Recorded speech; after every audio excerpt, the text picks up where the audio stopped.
बारे में हम बात करते हैं, जो कि कॉन्स्टिट्यूशन का एक बेस बना।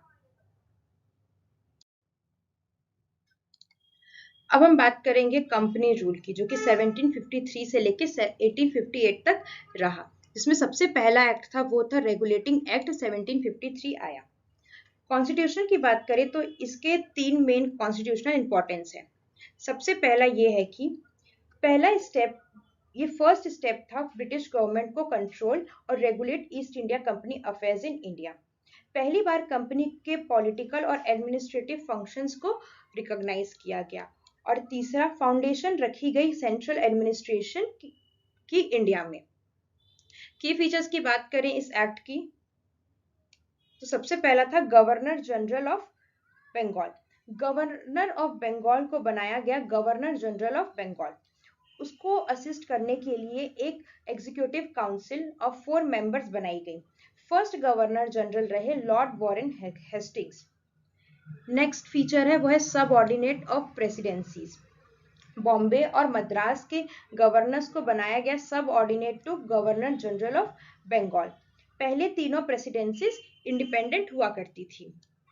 थर्ड फीचर है वो है इस्टेब्लिशमेंट ऑफ सुप्रीम कोर्ट, जो कि हुआ 1774 में, जो कि कैलकाटा में इस्टेब्लिश किया गया। और कॉम्पोजिशन की बात की जाए तो जिसमें एक चीफ जस्टिस थे और 3 जजेस थे। Then prohibition of company servants. Company के सर्वेंट्स को मना था प्राइवेट ट्रेड करने से, गिफ्ट्स, प्रेजेंट्स या ब्राइब्स लेने से इंडिया या नेटिव्स की तरफ से। Then increased British control. Court of directors company को गवर्निंग बॉडी, जो कि कंपनी की गवर्निंग बॉडी थी, को अब मैंडेटरी था कि वो अपने रेवेन्यू, सिविल और मिलिट्री अफेयर्स का रिपोर्ट ब्रिटिश गवर्नमेंट को भेजना। ये एक्ट फर्स्ट स्टेप था parliamentary control over east India company और इसने शुरुआत की सेंट्रलाइज्ड गवर्नमेंट्स इन इंडिया की। अब हम बात करेंगे पिट्स इंडिया एक्ट 1784 के बारे में। बैकग्राउंड की बात करें तो रेगुलेटिंग एक्ट 1773 में बहुत सारे डिफेक्ट्स थे। उनको थोड़ा करेक्ट करने के लिए आया अमेंडमेंट एक्ट 1781, जो कि था एक्ट ऑफ सेटलमेंट। लेकिन प्रॉपर रिफॉर्म लाया गया पिट्स इंडिया एक्ट 1784 के थ्रू। की फीचर्स की बात करें तो सबसे पहला फीचर था separation of functions. Clear division किया गया। Commercial functions court of directors के हाथ में थे और political functions board of control के हाथ में थे। नेक्स्ट था double government system. Court of directors सिर्फ कमर्शियल अफेयर्स हैंडल करते थे और board of control political affairs manage करते थे। देन बोर्ड ऑफ कंट्रोल के पावर्स। बोर्ड को एम्पावर किया गया to supervise and direct civil and military operations और revenue affair of British position in India. Significance की बात की जाए तो पहली बार कंपनी के टेरिटरीज को ऑफिशियली बोला गया ब्रिटिश पोजेशंस इन इंडिया। इस एक्ट ने दिया ब्रिटिश गवर्नमेंट को supreme control over companies administration. ये एक्ट एक शिफ्ट था companies dominance towards parliamentary supremacy in Indian administration. अब हम बात करेंगे चार्टर एक्ट ऑफ 1883 की। इसकी अगर इंपॉर्टेंस की बात की जाए तो इस एक्ट को माना जाता है as the final step toward centralised in British India. अब हम बात करेंगे की फीचर्स की, तो सबसे पहला फीचर है वो है governor general of India. Governor general of Bengal को बनाया गया गवर्नर जनरल ऑफ इंडिया। उनके पास सारी सिविल और मिलिट्री पावर्स आ गई। First governor general of India थे वो थे लॉर्ड विलियम बेंटिंग। पहली बार एक गवर्नमेंट ऑफ इंडिया क्रिएट हुआ जिसकी अथॉरिटी था over entire British India. Next feature है वो है सेंट्रलाइज्ड लेजिस्लेशन। पहली बार बॉम्बे एंड मद्रास गवर्नर्स से उनकी लेजिस्लेटिव पावर्स छीन ली गई। सिर्फ गवर्नर जनरल ऑफ इंडिया के पास एक्सक्लूसिव लेजिस्लेटिव अथॉरिटी थी for whole British India. Terminology की बात करें तो पहले जो थे जैसे कि रेगुलेशन, ये सारे लॉज थे, लेकिन 1883 के बाद ये जो लॉज थे वो एक्ट में कन्वर्ट हो गए। End of companies commercial rule. East India Company अब कमर्शियल बॉडी नहीं रही, वो बन गई प्योरली एडमिनिस्ट्रेटिव बॉडी। कंपनी को टेरिटरीज अब in trust for his majesty, his heirs and successors रखी गई। फोर्थ है वो है civil services reform attempt. Proposal आया for open competition in recruitment to civil services. ये डिक्लेयर किया गया कि इंडियंस को ऑफिसेज से एक्सक्लूड नहीं किया जाएगा, लेकिन कोर्ट ऑफ डायरेक्टर्स ने इसको अपोज किया और प्रोविजन इंप्लीमेंट नहीं हुआ। सिग्निफिकेंस की अगर बात की जाए तो पहला सीरियस अटेम्प्ट था सेंट्रलाइज्ड एडमिनिस्ट्रेशन का इंडिया में। मेरिट बेस्ड सिविल सर्विसेज का आइडिया इनिशिएट हुआ लेकिन इंप्लीमेंट नहीं हो पाया। Market the end of east India company trading rule, उनके जो ट्रेडिंग रोल था उनका पूरा एंडिंग हो गया और वहां से वो टेरिटोरियल पावर बन गए। ये एक्ट एक टर्निंग पॉइंट था जो कंपनी को ट्रेडर सिर्फ एडमिनिस्ट्रेशन बना देता है। पहले जब ब्रिटिशर्स आए थे वो सिर्फ ट्रेडर्स थे, लेकिन उसके बाद धीरे धीरे उन्होंने जैसे जैसे टेरिटरी अक्वायर की और इस एक्ट के बाद उनका पूरा एडमिनिस्ट्रेटिव कंट्रोल भी इंडिया का एडमिनिस्ट्रेटिव कंट्रोल भी ब्रिटिशर्स के पास आ गया था। अब हम बात करेंगे चार्टर एक्ट ऑफ 1853। ये जो चार्टर, ये आखिरी चार्टर एक्ट था जो कि 1793 से 1853 के बीच का।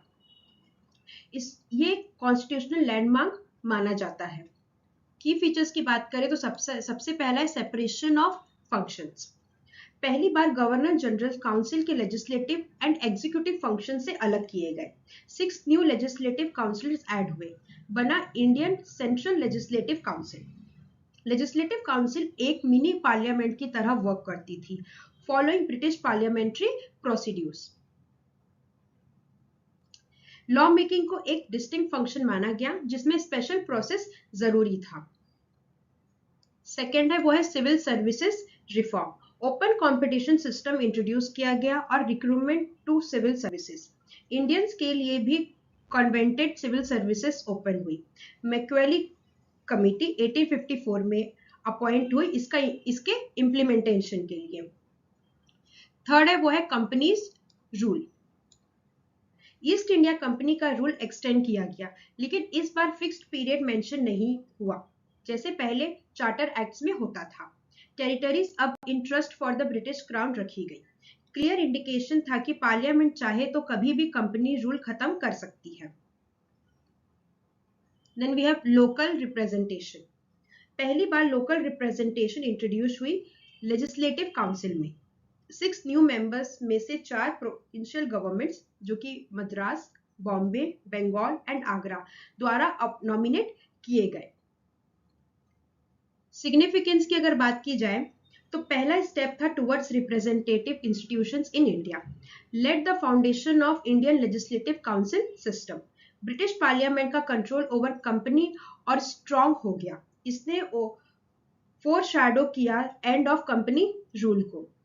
ये एक्ट एक टर्निंग पॉइंट था जहां से इंडियन रिप्रेजेंटेशन स्टार्ट हुआ और कंपनी रूल का एंड नजर आने लगा। अब हम बात करेंगे गवर्नमेंट ऑफ इंडिया एक्ट 1858। इसके अगर हम बैकग्राउंड की बात करें, इनेक्टेड आफ्टर रिवॉल्ट ऑफ 1857। 1857 के रिवॉल्ट के बाद शुरू हुआ। 1857 के रिवॉल्ट को हम फर्स्ट वॉर ऑफ इंडिपेंडेंस भी बोलते हैं और सिपॉय म्यूटिनी भी बोलते हैं। इस एक्ट को act for the good government of India भी कहा जाता है। ईस्ट इंडिया कंपनी, इसके मतलब इस एक्ट के थ्रू ईस्ट इंडिया कंपनी को अबॉलिश कर दिया गया था। सारे powers of government, territories and revenue direct transfer कर दिए गए ब्रिटिश क्राउन पे। की फीचर्स की बात करें तो सबसे पहला है crown rule in India. India को गवर्न किया जाएगा in the name of her majesty. Governor general of India का टाइटल चेंज होके हुआ विसरॉय ऑफ इंडिया। विसरॉय का मतलब होता है direct representation of the British council. Lord Canning became the first viceroy of India. India के जो सबसे पहले विसरॉय थे वो थे Lord Canning. End of double government. Board of control and board of board of control और board of directors दोनों abolish कर दिए गए। नेक्स्ट है वो है secretary of state for India. एक नया ऑफिस क्रिएट हुआ जिसको secretary of state for India बोला जाता है। इसके पास कंप्लीट अथॉरिटी थी ओवर इंडियन एडमिनिस्ट्रेशन। ये मेंबर था ब्रिटिश कैबिनेट का और डायरेक्टली रिस्पॉन्सिबल था to British parliament. Next we have Council of India. 15 member council